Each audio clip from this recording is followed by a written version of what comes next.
Apresentamos Canal 39, portal de notícias sobre turismo e cultura, sediado em Pindamonhangaba, a serviço das cidades componentes da região metropolitana do Vale do Paraíba e Litoral Norte. Com o Canal 39, procuramos divulgar ações capazes de integrar a comunidade formada por esses municípios. Desde 2012, damos nossa contribuição para a melhor qualidade de vida. Em 2017, seguindo nossa intuição de prestar bons serviços, focamos mais fortemente nosso trabalho nos segmentos de turismo e cultura. Reorganizamos nossa política editorial e adotamos um novo logotipo. O design criado tem a essência de nossa proposta. Estilizamos uma mandala, representando o turismo esotérico e religioso muito em evidência nos tempos atuais. O traçado em verde representa o turismo de aventura, o turismo sazonal nas montanhas, as ações pela preservação do meio ambiente, o ecoturismo, parques e reservas florestais. Com o marrom, representamos o chão, a terra, a soma de esforços dos produtores rurais inseridos na categoria de turismo rural. O marrom representa ainda os caminhos de peregrinação usados pelos fiéis caminheiros que preferem seguir em estradas de terra. A união do verde com o marrom complementa o foco ambiental, atrativos turísticos e a produção de recursos para a economia regional. Em azul, identificamos as atividades culturais com a estilização de uma pena ou pincel. Também representa o roteiro das águas e das praias. Pode sugerir um pé de bailarina sobre a ponteira da sapatilha. No sincretismo religioso, o azul presta homenagem a Iemanjá. Em amarelo, estilizamos mãos postas, contemplando o turismo religioso pleno. Homenagem especial a Nossa Senhora Aparecida, cujo santuário nacional está localizado em nossa região. Todas as religiões têm a tradição das mãos postas, juntas, significando prece, louvor, adoração, gratidão, meditação. O amarelo também homenageia o sincretismo de Nossa Senhora com a orixá Oxum. A RM Vale soma fiéis das religiões de matrizes africanas, cujas comunidades enriquecem a cultura popular e o turismo com suas danças, como o jongo, maracatu, congadas e o jogo da capoeira, além de seus belos cultos religiosos. A conformação obtida pela soma dos 4 elementos sugere o colorido dos chitões, das estampas utilizadas em festas populares, no próprio turismo rural, nos carnavais, na decoração de restaurantes temáticos e sua irresistível culinária regional. Lembra ainda as fitinhas bentas das festas religiosas, as bandeiras do divino, as folias de reis, o boi-bumbá e o colorido do artesanato em geral. O desenho das letras representa todo o serviço receptivo. Na boca, formada pelo verde e o marrom, onde está o nome do site, lembramos a prática da transmissão oral das tradições culturais, crenças e artes populares. Asas e bicos de pássaros também são sugeridos, assim como a flora pelo desenho estilizado de uma flor. O contexto representa ainda a rosa dos ventos, ou uma bússola orientando a todos no bom caminhar com sentido e foco. Mais recentemente, incorporamos em nossa identidade visual o ícone de localização cartográfica utilizada principalmente em turismo, o alfinete, ou o PIN. Sobre ele, aplicamos nosso logotipo. Colocamos à disposição também nossa rádio web, incorporada ao site e com programação musical para sua mais confortável navegação pela internet. www.canal39.com.br. Jornalismo independente, aberto para a divulgação de notícias e informações sobre turismo e cultura. Acima de tudo, com muita simplicidade, pois ser simples não é complicado.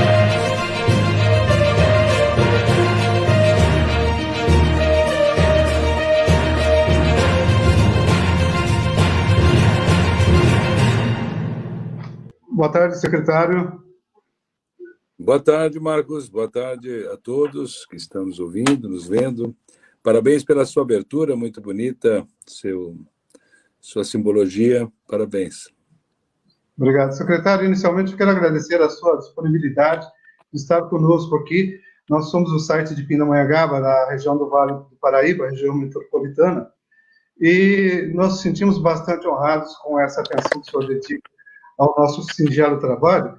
E, conforme nós havíamos previsto com a sua assessoria, nós estabelecemos alguns tópicos para falarmos um pouco das percepções e das ações para a evolução do turismo no estado de São Paulo de um modo geral. Vamos abrir, secretário, com aquela fala que o senhor já vinha trazendo de algum tempo para cá, que está se tornando mais presente nos dias de hoje, que é a temática das viagens de proximidade. Como o senhor consideraria as viagens de proximidade, principalmente para a região do Vale do Paraíba, como também no contexto do estado de São Paulo? Bom, proximidade é a nova tendência da retomada, né, no Brasil. Como o Brasil é um país muito grande, isso é uma sorte que nós temos, né, porque nós temos a alternativa de viajar internamente, por isso a retomada sempre é mais fácil. Países que dependem de turismo de outros países estão sofrendo, do ponto de vista estratégico, mais dependência externa, né? Então, para nós é positivo nesse sentido. Também é positivo no sentido de que, considerando-se o fato que os brasileiros não estão sendo bem-vindos em nenhum outro lugar do mundo por conta da nossa história atual, recente, da questão da imunização, também por uma questão cambial, né, isso também poderia estar acontecendo, de as pessoas viajarem com mais proximidade. Porque também as pessoas estão valorizando mais viajar. Então, uma viagem curta hoje, contra ficar em casa e fazer uma viagem curta, é o paraíso, né? As pessoas querem realmente se deslocar, sair, esse sentido de liberdade de viajar, e as pessoas estão com algum recurso para isso. No ano passado se deixou de gastar em São Paulo 20 bilhões com o turismo nacional, exportativo, emissivo, e 20 bilhões a menos também em relação ao turismo para o exterior. Este ano, essa tendência é igual. Então, este ano já devemos ter deixado de gastar em viagens nacionais, internas no Brasil, de São Paulo para fora, mesmo em São Paulo, em alguns casos, alguns bilhões. Agora, os sinais estão aí, né? Quer dizer, no final do ano passado, as pessoas começaram a voltar a viajar e ali em outubro, novembro, dezembro já voltaram quase 20 mil empregos para a economia. Volta rápido, né? Lógico, veio a segunda onda foi um golpe, né? Não deu sustentabilidade, faltavam vacinas, ainda faltam vacinas, né? Ainda que São Paulo esteja construindo não só vacinas para o Brasil, São Paulo está construindo fábricas, né? Está construindo vacinas próprias, isso vai nos dar autonomia lá na frente. Poucos países do mundo têm essa condição, nós teremos essa condição. Também aumentamos muito o número de UTIs, nós tínhamos 3.500 UTIs, estamos com 14.200. Este ano nós aumentamos uma França inteira de UTIs, 6 mil. Isso tudo nos ajudou a não implodir o sistema de saúde, né? Era um risco que nós tínhamos, essa previsão havia sido feita por instituições britânicas como o Imperial College, Oxford e a Universidade de Londres. Nós escapamos disso. E hoje, o que nós observamos nos finais de semana em São Paulo, por exemplo, Campos do Jordão, há 2 semanas atrás, estava com 90% de ocupação. E já temos até inflação. E algumas curiosidades. Eu estava falando com o secretário de Brotas outro dia, e ele me disse que mesmo no ano passado o Brotas teve mais turismo do que nos anos anteriores, né? Ou seja, o turismo de natureza, o turismo de se espalhar por aí, que São Paulo tem, né, vai ser demandado, né? E quando nós começamos o São Paulo para Todos em 2019, que foi um sucesso, com campanhas e tudo mais, nós já prevíamos isso. Só não prevíamos a pandemia. Então, nós vamos voltar para a rota, e a rota é essa que você está falando, Marcos. É o turismo próximo de casa, com boas estradas. Agora vem privatização de 22 aeroportos, haverá muito investimento em aeroporto de São Paulo também com as privatizações. Então, São Paulo vai ter uma situação única, porque é receptivo e emissivo, nacional e internacional. Tem estradas, tem aeroportos, né? E tem lugares que as pessoas não conhecem. Isso é o paradoxo. Tem lugares que são desconhecidos e que poderão serem interessantes, de serem divulgados. E isso é a política da Secretaria: promoção e estruturação. Secretário, mesmo também nesse tempo de mais contenção, as pessoas têm a ansiedade de descobrir como fazer, entre aspas, a melhora da economia familiar, da renda familiar, trabalhando pelo turismo. Nessas viagens de proximidade, logicamente, então, acontecem duas oportunidades interessantes: o desempenho ou a evolução da economia criativa e também a possibilidade de existir o stopover, atendendo um pouco mais essas viagens de proximidade também, não é isso, secretário? É isso, mas assim, à medida que nós tenhamos as vacinas, nós temos um estudo com a FIA-USP que mostra isso, Marcos. São três grandes cenários. Se nós tivermos pouca vacina, se der um problema aí com essas ofensas, que a China se ofendeu, e com razão, né? Eu tive agora, essa manhã, eu recebi um chamado de da Cônsul-Geral da China, de todos os vice-cônsuls, para nos agradecer, para me agradecer por um artigo que eu publiquei de agradecimento à China no Correio Brasiliense. Ela já havia publicado um artigo no Globo essa semana, agradecendo o nosso agradecimento pelas vacinas, pela parceria, né, da China, nosso maior parceiro comercial, né?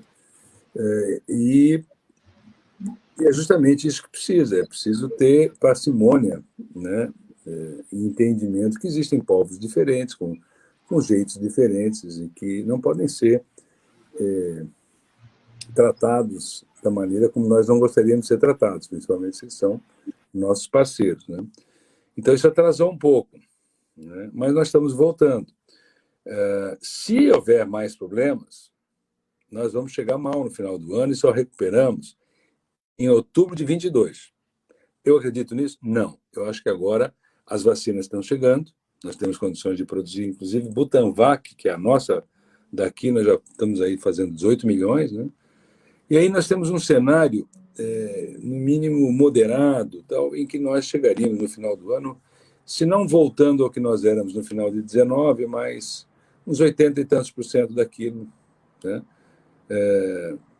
Agora, mais do que isso, se esse ambiente nos trouxer um sentimento de segurança com a vacina, aí nós teremos uma explosão do turismo jamais vista na história do Brasil.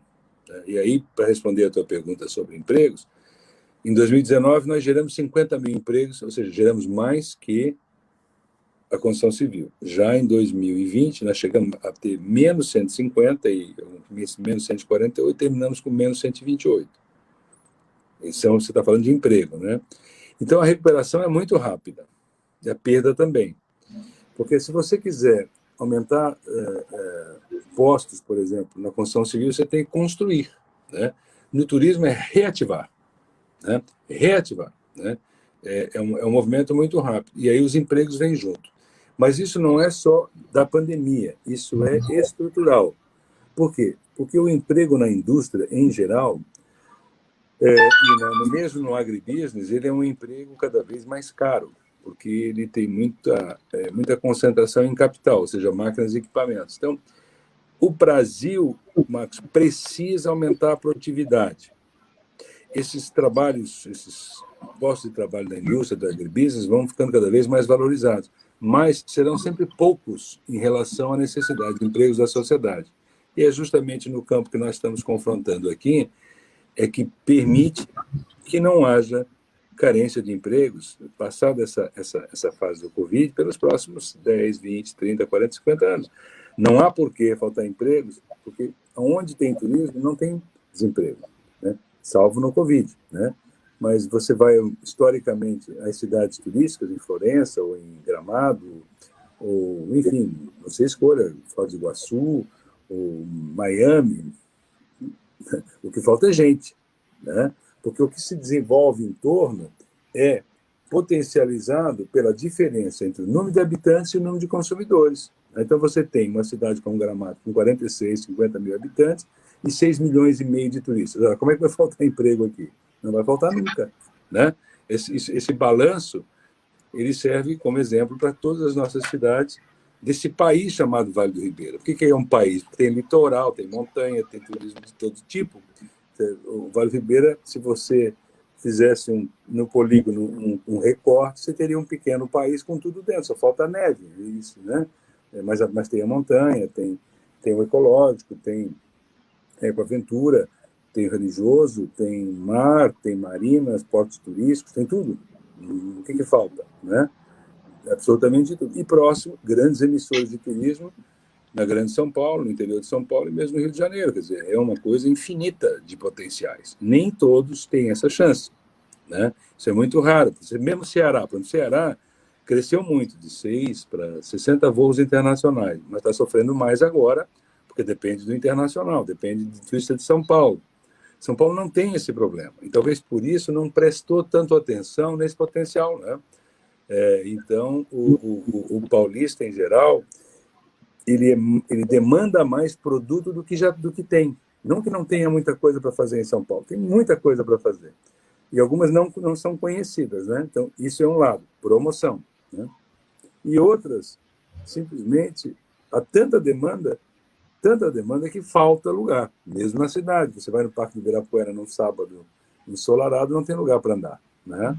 Ou você vai na sexta, na época de ir para a praia, e vai todo mundo na mesma estrada, em velocidade baixa, né?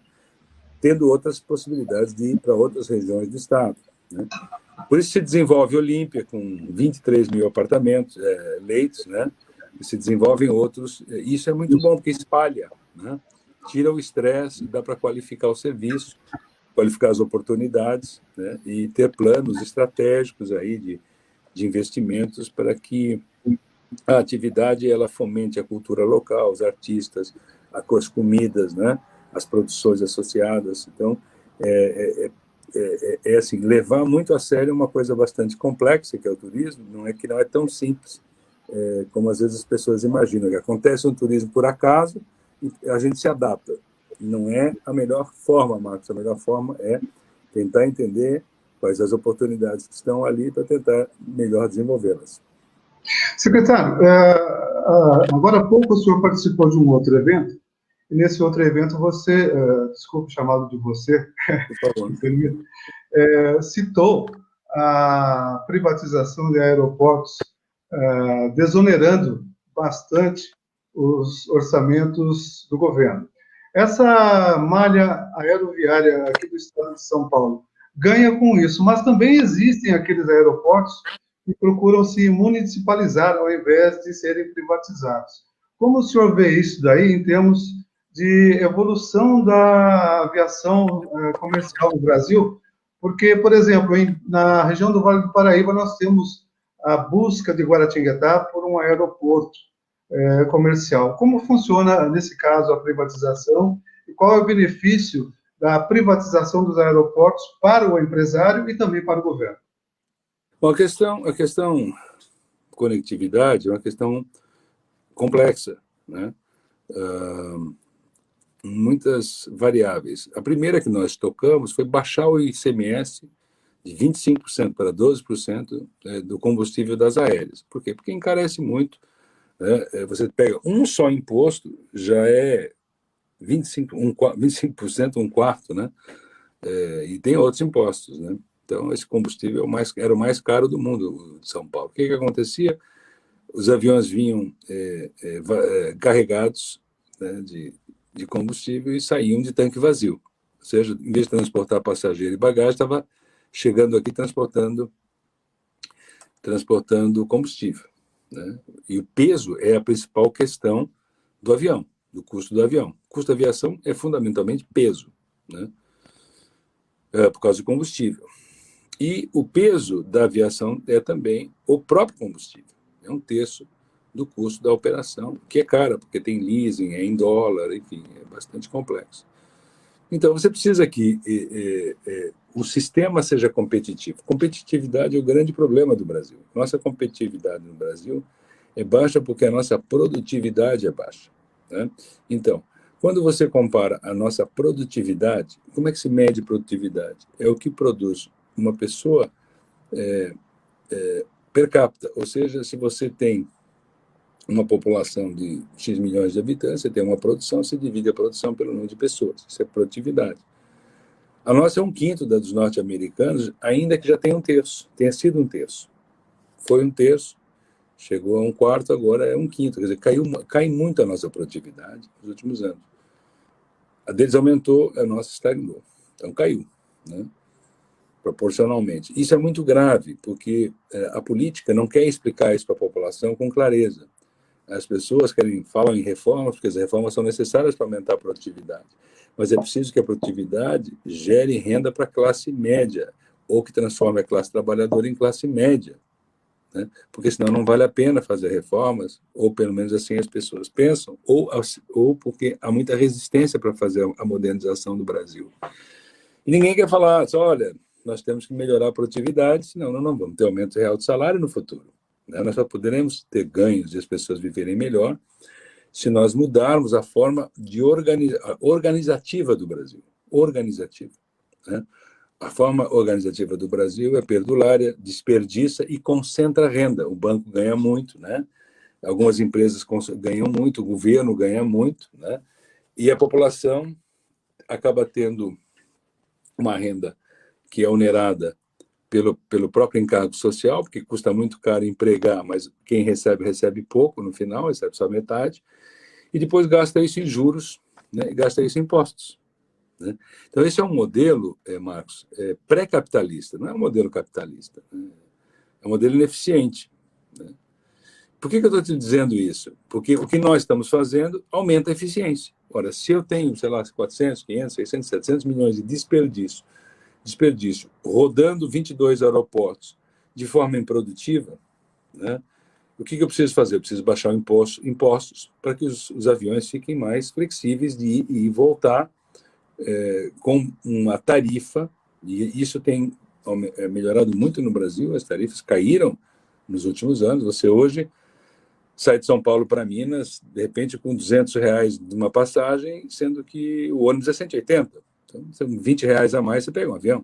A não ser que você queira da última hora. A última hora vai custar 10 vezes mais. Mas é possível isso, né? Então, são vários problemas, são vários itens de cadeia. Mas, com os investimentos nesses aeroportos solicitados, são 2 lotes de 11, né? Podendo alguém até comprar tudo. Um ajuda o outro, né?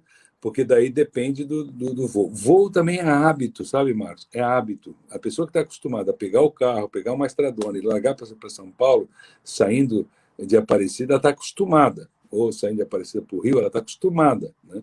Então, você vai ter que evoluir nisso. Outra coisa que é preciso evoluir é na verticalização excessiva da produção nos aviões do Brasil. Então, a gente acaba tendo Gol com Boeing, muita oferta de avião grande, né? TAM com Airbus, muita oferta de avião grande, né? Mais flexível é a Azul com os aviões Embraer, são menores, né? No entanto, agora entraram os Caravan, estão entrando os ATRs, né? Então há mais companhias regionais. Isso é muito importante, uma coisa mais desburocratizada, um voo mais rápido, um voo de feeder, de alimentador, né? De você sair da sua cidade, pegar um voo rápido, encaixar num aeroporto maior e dali fazer um voo maior. Então, tudo isso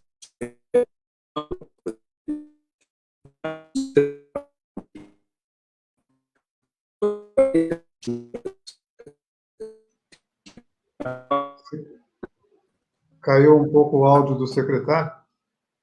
Daqui a pouco ele retorna. Eu estou dando boa tarde aqui para Ana Paula Ferrari. Secretário, o senhor deu uma caidinha aí, mas pode retornar. Não, eu só comentava que a produtividade ela tem a ver com o que eu falei e, no caso da aviação, com alguma coisa a mais, que é o tempo, né? Quer dizer, se eu posso fazer uma viagem de 7 horas em 1 hora, muda toda a lógica da distância. O sentido da distância, ele no final é tempo, né? Em última análise, ele é tempo, né? A distância existe, mas ela passa a ser relativa do ponto de vista prático, quando se pode pegar um avião e não tem que ficar 7 horas dentro de um carro.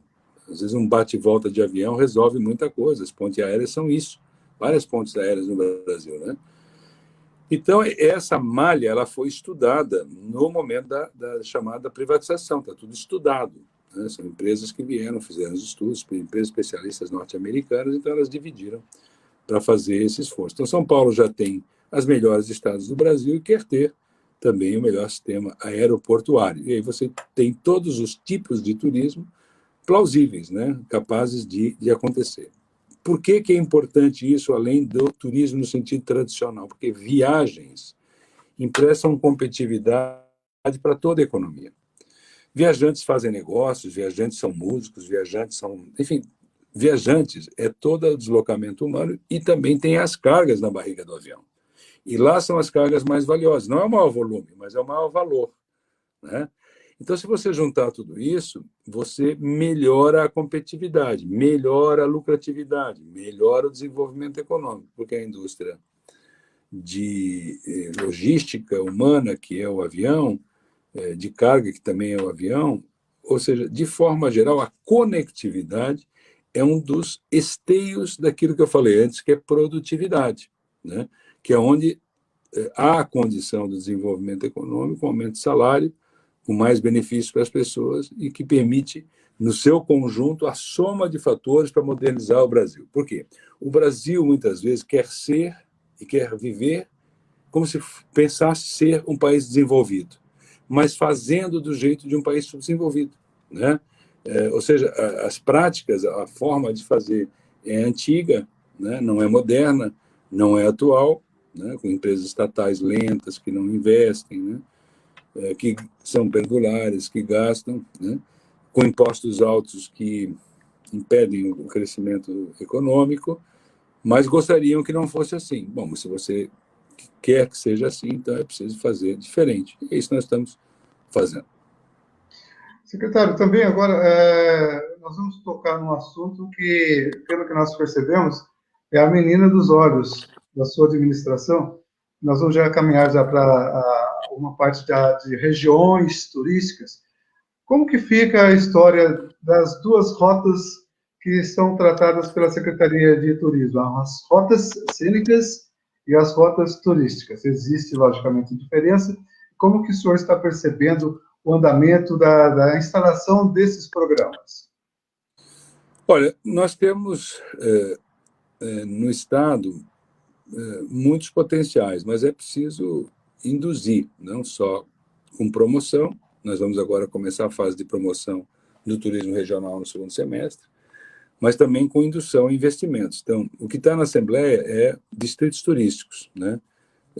Deve passar na semana que vem a indução a parques temáticos, a parques naturais, ou seja, todo um novo modelo, né, semelhante ao americano, semelhante ao mexicano e a outros modelos de distritos turísticos no resto do mundo. Rotas cênicas, já tem um decreto do governador. Hoje o Estado, quando faz uma rodovia, ele é obrigado a avaliar a condição panorâmica, cênica do roteiro, da rota, e aí aplicar um projeto de paradouros, enfim, de locais de observação, de paradas, etc., para comercialização de produtos regionais, está no decreto. Algumas nós já fizemos projetos, cadernos técnicos, como nós fizemos na Mantiqueira, fizemos no litoral sul, lá no Vale do Ribeira. Lá nós já estamos construindo as rodovias. E no Vale do Ribeira nós estamos também já preparando os projetos executivos, inclusive com os skywalks e tudo mais, né? Para criar essas coisas assim de rodovias da experiência, né? A rodovia já em si ela passa a ser atrativa, como acontece em outros lugares do mundo, mesmo aqui no Chile, mas em especial nos países europeus, né? A rota romântica alemã, a rota dos vinhos em Bordeaux, dos chateaus, né, dos chateaus do Vale do Loire, e assim vai sucessivamente. Aqui no Rio Grande do Sul, no Brasil, nós temos a rota cênica do Vale dos Vinhedos, então você tem um mobiliário urbano diferente. É o sentimento da experiência. Então, o turismo dá muito trabalho nesse sentido, que você tem que fazer muitas coisas, né? Você precisa fazer legislação, né, diferenciada. Nós lançamos um projeto agora chamado Melhores Práticas. Se você entrar no site, Marcos, você vai ver lá como se faz um aproveitamento de bares e restaurantes tomando calçadas e ruas, né? lá está um modelo como fazer para que os municípios possam fazer isso, né? Ocupar, como tem na Europa, principalmente, essa coisa de você ter uma praça bonita, mas não ter um café que dê para ficar vendo a igreja, que dê para ficar... Você arruma a praça, mas não tem um lugar para esse tipo de convivência, esse tipo de convívio. Então, lá nós ensinamos, né? O mesmo com palcos, vai entrar logo, logo, palcos SP, para que o município possa, utilizando os recursos dos nossos fundos, optar por construir palcos, ou equipamentos náuticos. Né? Isso já entrou, né? Lá mostra como você fazer uma rampa náutica, como você fazer um pier, né? Induzindo a essas boas práticas do turismo. E aí vem legislação, isso tudo pela frente. É preciso que os municípios tenham legislações que favoreçam o turismo. Não é só discurso, precisa ter alguma coisa concreta. Legislação que embeleze a cidade, que dê incentivos para aquilo que se quer, né? Eu quero um município diferenciado. Bom, então eu tenho que fazer uma legislação que incentive a hotelaria, que incentive parques naturais, parques temáticos. E a vantagem é que um município pode aprender com o outro, por isso nós estamos fazendo esse trabalho de melhores práticas. Nós estamos levando a Caixa Banco do Brasil e a Desenvolve, SP, para levar o crédito para esses diálogos, né? Já foi 2 bilhões de empréstimos nesses últimos ano e meio, né? Entre Caixa Banco do Brasil, Desenvolve foi 700, Caixa Banco do Brasil 1 bilhão e 300, e tem mais 2 bi, e nós estamos levando, estamos fazendo seminários regionais, conversando com os empresários. E, em alguns casos, já fizemos até um mapeamento imobiliário de grandes glebas, ou grandes imóveis, né, que podem ser ofertados em workshops aí para empresários, empreendedores. Então, são muitos esforços, não é trivial trabalhar o turismo, né? As pessoas, com o tempo que trabalham com o turismo, vão vendo que você mexe com 53 setores da economia, e para mexer com 53 setores da economia, é preciso você ter um plano, né? Porque senão as pessoas não vêm, as pessoas vão... É o caso de Olímpia hoje, né? Olímpia tem um grande público, né? Por quê? Porque falta lugar para ir, então as pessoas saem de São Paulo e viajam e vão lá para a propriedade compartilhada em Olímpia, né? Já está nascendo mesmo programas semelhantes em Andradina, né? Porque a demanda em São Paulo é muito grande, né? Pousadas, resorts, tudo isso está começando a acelerar, né? Por isso, a noção de distritos turísticos, por exemplo, para parques temáticos é muito importante, porque nós somos consumidores de parques temáticos no exterior. Nós mudamos a legislação de parques temáticos, tiramos o imposto de importação, na época do governo Temer, no meu período no Ministério. Então, agora é possível comprar equipamentos e não pagar 3 vezes o valor. É uma vez só, né? Por isso não saíram parques temáticos nos últimos 20 anos. Então, quando eu digo que produtividade, você precisa prestar muita atenção no que está impedindo, no final você diz, mas por que não acontece? Também é uma corrida de obstáculos onde não precisava ter nenhum, todos artificialmente colocados, impostos que não deviam estar lá, leis de insegurança jurídica, né? Preconceito, né? Parques naturais. O Brasil tem poucos visitantes de parques naturais. Nós estamos concessionando, fazendo parceria lá com o Penido, né? Porque nós temos poucos visitantes. Tem 3 milhões em São Paulo, é muito, mas dá para fazer isso 10 vezes. E nós estamos fazendo, estamos ampliando. Secretário, vamos dar uma funilada na nossa conversa. Está bastante interessante. Já tenho 2 perguntas aqui que depois, no final, eu vou passar para o senhor. Se não houver possibilidade de responder online, eu acredito que depois a sua assessoria nos envie as respostas. O senhor falou em distritos turísticos, falou em legislação, falou em assembleia. Logicamente, a legislação é a que orienta, que dá o norte para todo desempenho bem-sucedido de um gestor municipal. Aquele gestor municipal que nada contra a maré, nesse caso, vai estar realmente deixando de cumprir a lei ou não fazendo leis que beneficiem o turismo. A nossa pergunta é a seguinte: existe hoje na Assembleia um pensamento, segundo nos informou um deputado, de se abrir a possibilidade de mais vagas para os municípios de interesse turístico. Hoje nós temos 140 MITs já consagrados. E existem 25 que já têm os seus projetos aprovados pelo grupo de análises técnicas, tem mais um volume grande de projetos entrando. Há a possibilidade de, por exemplo, o governo, junto com a Assembleia, estabelecerem um procedimento de reduzir a verba de cada município e, com o saldo dessa redução de verba, abrir mais vagas para os municípios de interesse turístico. Essa é uma pergunta. A segunda pergunta, os municípios que estão fazendo revisão do seu plano diretor de turismo, teriam alguma vantagem, já que estão numa fase de análise mais avançada, poderiam apresentar o seu projeto sem passar por algumas etapas, ou teriam que seguir o trâmite, o ritual normal? O ritual normal é o ritual da lei, né? Lei é maior que decreto, é maior que portaria, então uma portaria de ministro ou de secretário não é maior do que uma lei, nem um decreto do governador, né? Então, a lei indica um determinado procedimento, e no caso dos 25 MITs, aí é o que passa na Assembleia, porque está definido por lei que quem cria é a Assembleia, o governador homologa, né? Como nós estamos trabalhando uma reforma, junto com os deputados e com as associações, a Precesp, a Mitesp, uma reforma de atualização do programa Funtur e da Detur, nós estamos revendo todos esses conceitos, inclusive permitir para que os municípios gastem também em promoção. Há municípios que estão bem estruturados, mas não têm um calendário, uma promoção. Há outros que têm boas condições de investimento privado, mas o público precisa fazer um projeto de uma PPI. Então, tem lá no município um lugar que pode ser uma marina, e o município gostaria que tivesse uma marina lá, precisa fazer um projeto de manifestação de interesse, mas não tem dinheiro para fazer um anteprojeto, para chamar o povo e dizer, olha, bota 40 milhões aqui. Eu não tenho 40 milhões, vai dizer o prefeito.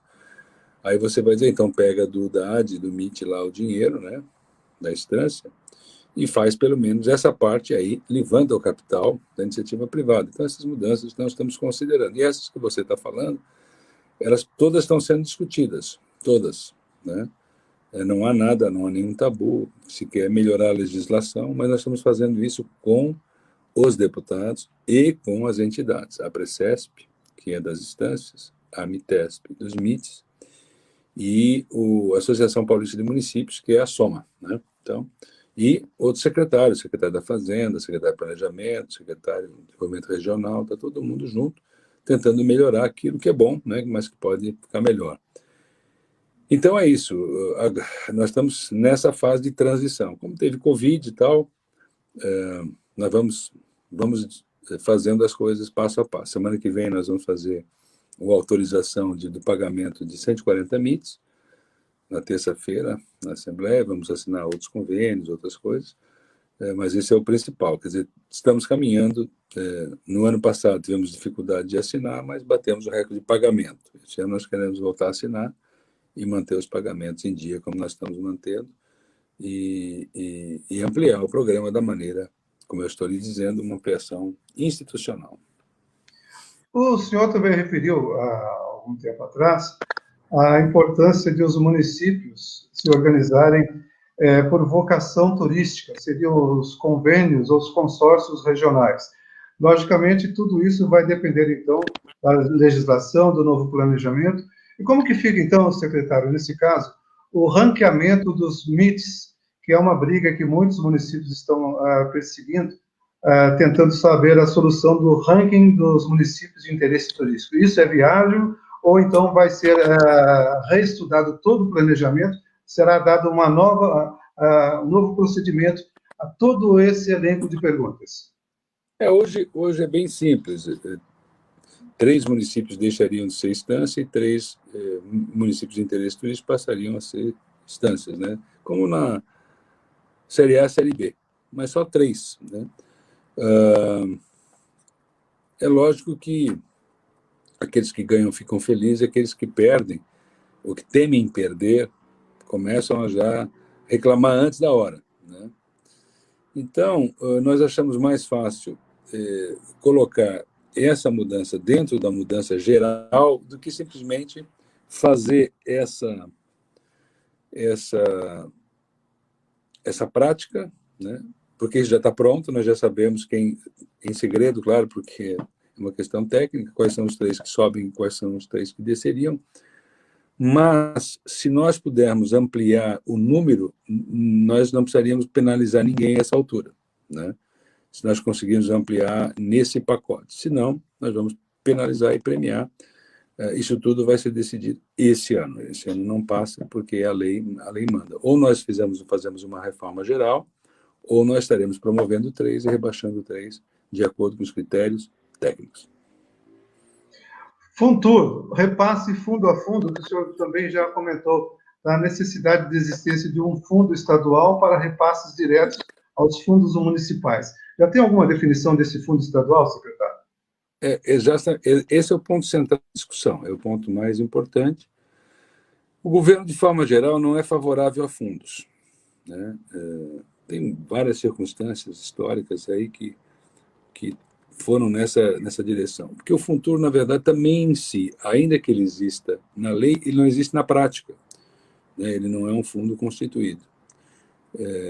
Na verdade, os recursos provêm, no final das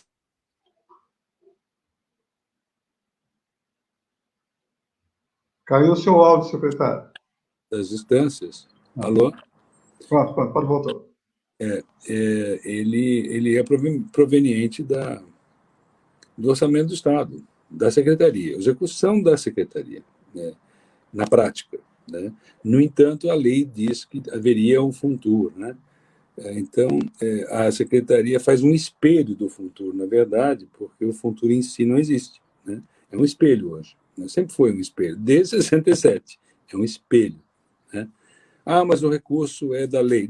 Não tendo sido constituído o fundo, o recurso é do orçamento. Aparece lá na rubrica da Secretaria o orçamento do Funtur, ainda que não seja um fundo. Então, minha posição é a posição sempre mais democrática, é a posição do diálogo, né?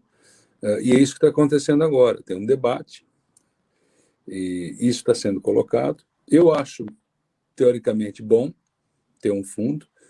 Acho que, se houvesse o fundo, precisaria haver um critério de aprovação dos projetos pela própria Secretaria num nível cada vez mais estrito, né? Porque tem projetos que não são os mais turísticos. São turísticos? São. Não tem projetos não turísticos sendo aprovados. Mas nós vamos exigir mais, ajudando mais. Por isso nós estamos criando esse Centro de Apoio aos Municípios, o CAM, né? Porque só pode exigir quem ensina. Por isso as melhores práticas, como montar rotas, como montar equipamentos náuticos, como montar palcos, como montar mesas, cadeiras, né, do Viva a Rua, Ocupa a Rua, etc., mobiliário urbano, quer dizer, ensinar, cada um faz do seu jeito, mas saber que existe, né? Então, esse é o grau de complexidade, complexidade que eu me refiro não é técnica, é política, porque, né, cada um tem uma opinião, e muitas vezes as opiniões são mais fundadas na batalha política do que no melhor projeto, né? Eu, como secretário, eu gostaria de deixar o melhor projeto. O melhor projeto é aquele que vai contemplar eficiência técnica e alegria política das pessoas, dos prefeitos, estarem contentes com essa evolução que só pode ser construída a várias mãos, né? Se for feito por um lado, um só, ela tende, como toda reforma, a não ser a melhor. Eu participei de várias reformas, inclusive da lei federal do meio ambiente e Código Florestal, por exemplo. É muito mais difícil do que essa, né? Isso é fácil, comparado com um Código Ambiental, né?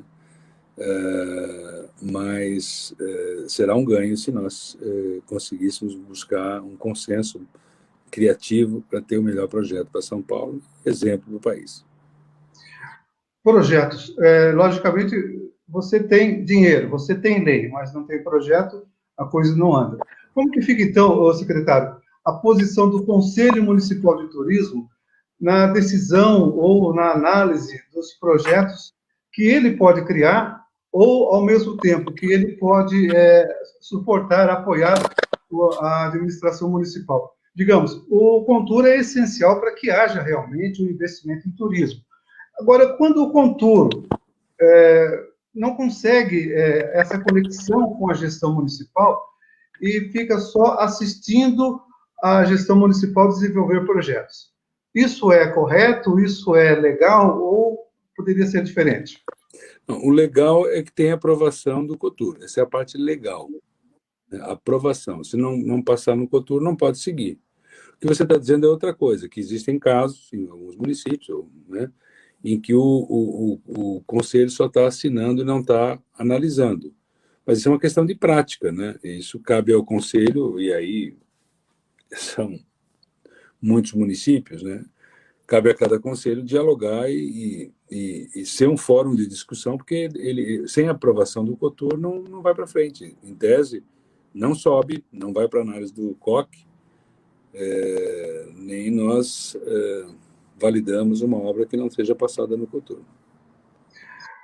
Recentemente também aconteceu uma fala de que há interesse do governo de que as prefeituras tenham uma consultoria ou a presença de um profissional de turismo para a área de avaliação de projetos e orientação, até de mais conscientização da gestão quanto ao turismo. E a Ana Paula Ferrari, ela nos pergunta aqui, onde cabe os turismólogos estarem à frente das ações nas cidades, nos municípios?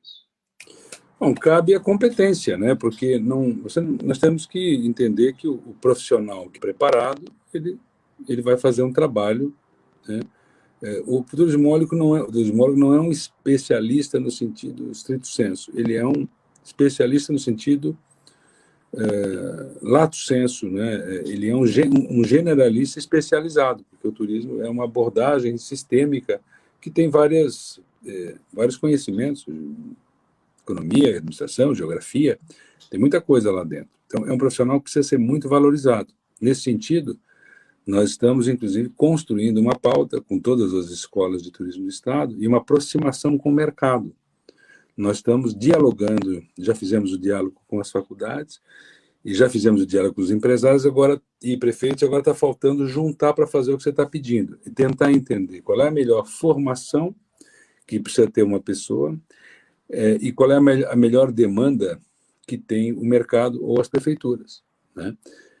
E aí você faz uma adequação por competências, né?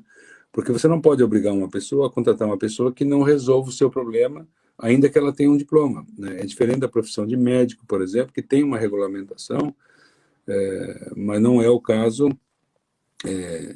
de várias outras profissões. Engenharia requer isso, mas a administração, apesar de ter um conselho, ela não tem essa obrigação, né? Você pode administrar uma empresa sendo turismólogo.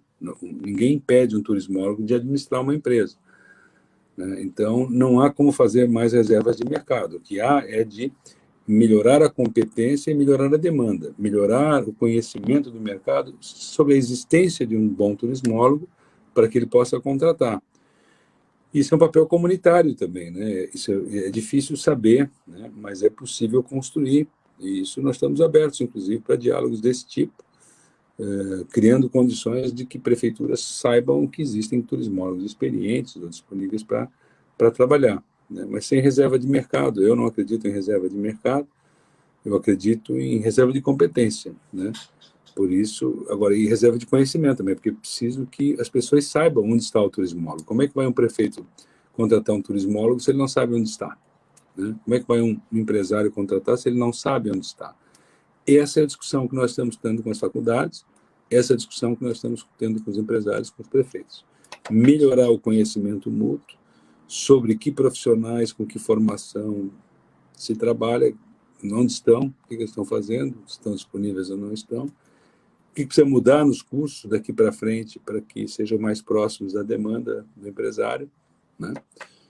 E como o empresário pode aproveitar o que ele às vezes não sabe, que é um bom trabalho muito especializado de um turismólogo, ainda que, como eu disse, ele não é uma especialidade apenas, é um generalista também muito bem, muito completo, muito bem bolado, né, para o meio. Mas nós precisamos de mais praxis também. É preciso que esses cursos façam com que os formandos viajem, façam com que os formandos passem por dentro das empresas, né? No nosso programa Politurismo, nós estamos construindo isso lá, né? É preciso pensar um pouco mais no sistema alemão, né? No sistema dual, né? Quer dizer, não pode uma pessoa se formar, por exemplo, em turismo sem ter jamais passado, nem que seja alguns meses, né? Numa grande empresa de eventos ou enfim, numa aérea, num aeroporto, ou num hotel, né? Porque o administrador muitas vezes está indo lá trabalhar no hotel e e o nosso profissional não está. Eu tenho vários especialistas comigo na secretaria, alguns até vieram da Embratur, do Ministério do Turismo, que provam que turismólogos são essenciais nesse meio, mas nós temos que evoluir para não decepcionar nem o mercado, nem decepcionar o turismólogo, né? Nós temos que avançar. Nós estamos caminhando já para o nosso final, nós sabemos que o senhor também já tem outros compromissos, mas o Antônio Carlos Covolan, citando a ISO 21101, Sistema de Gestão da Segurança, ele pergunta como o senhor avalia a situação que está de São Paulo e Brasil dos acidentes do ecoturismo e turismo de aventura. Ele pergunta porque, infelizmente, tem acontecido o aumento do número de acidentes na prática dessas duas atividades de turismo. São Paulo tem uma história de competência nessa área. São Paulo foi o grande disseminador da segurança. Nós vamos assinar um convênio com o SEBRAE, nós já construímos esse convênio nos últimos 3, 4 meses, e nós vamos capacitar em ecoturismo e preparar para...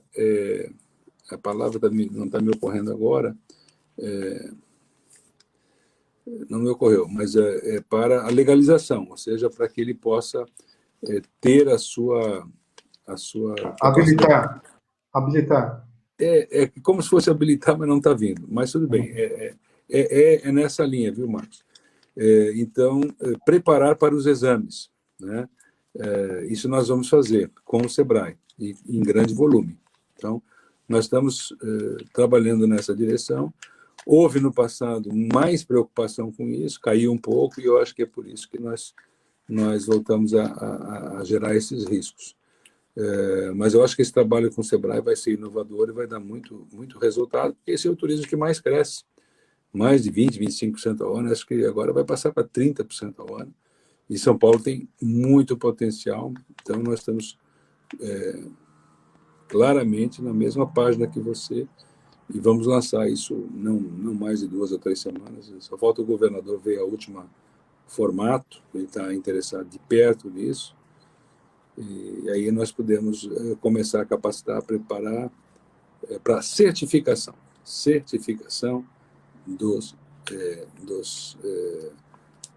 das pessoas que vão estar capacitadas às operações do ecoturismo, do turismo de aventura em especial. Nós temos aqui a última pergunta da Maria Fernanda Papa, que vem bem também ao encontro a questão de verbas, de fundos, e, logicamente, vem dentro da possibilidade de obterem financiamentos pelos canais da Invest São Paulo. Ela pergunta, há a possibilidade do DAD beneficiar as instâncias com verbas para a compra de veículos elétricos para passeios locais? A eletricidade, logicamente, a eletromobilidade vem ao encontro das necessidades atuais. Há essa possibilidade de DAD ou o projeto deveria ser apresentado a uma financeira indicada pela Invest São Paulo? Olha, primeiro que eu não sei. Não está me ocorrendo aqui se pode ou não pode. Mas se não pode, é uma boa sugestão de incluir na reforma que nós estamos fazendo. Se pode, já pode. Então, não há impedimento nenhum. Com relação à Invest, dúvida zero. Ela pode ir à vontade, a Caixa, que é parceira, também. Né? Ela pode usar o Finame, pode usar as linhas de crédito do BNDES, também não é problema nenhum. Nem Banco do Brasil, que é nosso parceiro também. Se não pode, é uma boa sugestão. Se pode, pode. E se não pode, se sacode, né, Marcos? Mas com relação a nosso parceiro desenvolve, não tem problema nenhum. Nem Caixa, nem Banco do Brasil. E a ideia é boa. Eu acho que nós temos que caminhar por aí.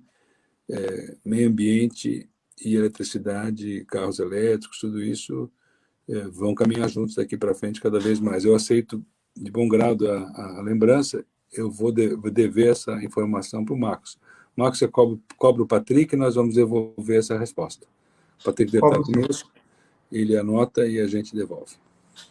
E a última do Antônio Carlos Covolan também, sobre os recursos financeiros do MIT para outros usos que não os atuais, logicamente está dentro dessa reforma que vai acontecer, certo, secretário? É isso, porque não pode hoje por lei, né? Houve uma ideia de que se podia fazer por decreto, não pode. Na gestão anterior, eles fizeram um decreto, começaram a operar, está errado, você não pode, decreto é ilegal, né? Quando não é maior o decreto do que a lei. Então, a lei não permite, só mudando a lei, e é o que nós estamos fazendo. Nós queremos, secretário, agradecer mais uma vez a sua disponibilidade, a sua atenção, esse carinho que o senhor tem com a imprensa de um modo geral, e para nós inaugurou esse nosso contato. Nós estamos sempre de portas abertas, agradecemos a sua assessoria e temos certeza que vamos ter outros papos, outras conversas. Eu gostaria de deixar bem à vontade agora o senhor para as considerações finais e a sua despedida. Obrigado, Marcos, obrigado a todos do Canal 39. O meu agradecimento é um agradecimento com muita esperança dessa retomada com as vacinas. Nós dependemos da vacina. O melhor programa econômico do planeta é vacinas, o do Brasil é vacinas, de São Paulo é vacinas. São as vacinas que vão nos dar a condição de voltar à nossa vida normal. Então, não podemos mais errar nisso, nós temos que pedir isso, exigir isso, e não há dicotomia entre ou vacinas ou atividade econômica, não. Para isso, nós construímos 14.200 UTIs, quer dizer, tínhamos 3.500, chegamos a 14.200, para não implodir o sistema de saúde, né? Com bom senso, né? com plano concreto, se apoiando em ciência, como fazem todos os países do mundo. O Brasil andou se desequilibrando, né? De forma emocional e política, está errado, né? Isso acontece por uma multiplicação na internet, mas também por atitudes que não fazem sentido. Nós precisamos que as coisas façam sentido. Esse é o meu clamor para os brasileiros, que nós utilizemos os nossos sentidos, o nosso senso comum, né? Os nossos 100 milhões de neurônios para avaliar as coisas como elas são. Então, hoje, vacinas é número 1. O turismo vai voar com vacinas. Nós teremos daqui para frente as melhores eras do turismo, o maior reconhecimento da importância do turismo virá junto, porque paramos, e agora o nosso valor ficou claro, o valor de turismo e viagens está muito claro, mas nós não podemos mais olhar para o lado, nós temos que olhar para frente, cobrar que as vacinas aconteçam, cobrar para que o comportamento de máscaras, álcool gel, respeitoso, continue, porque falta pouco, né? Mas mesmo faltando pouco, né, é muito sacrifício, né? É muito doloroso, né? Então, por isso, meu pedido a todos, né, que nós acreditemos numa grande retomada e contribuamos para essa grande retomada com atitude nossa e atitude dos próximos, com quem nós trabalhamos, com quem nós construímos, nossos clientes, enfim, aqueles com quem nós construímos o turismo de São Paulo. Nossa gratidão, secretário. Nosso trabalho é simples, porque ser simples não é complicado, e deixamos sempre aberto aqui a toda a sua secretaria, a sua assessoria de imprensa, e, havendo interesse, nós estamos aqui à sua disposição. Obrigado. Forte abraço, Deus abençoe sua casa. Obrigado a todos vocês.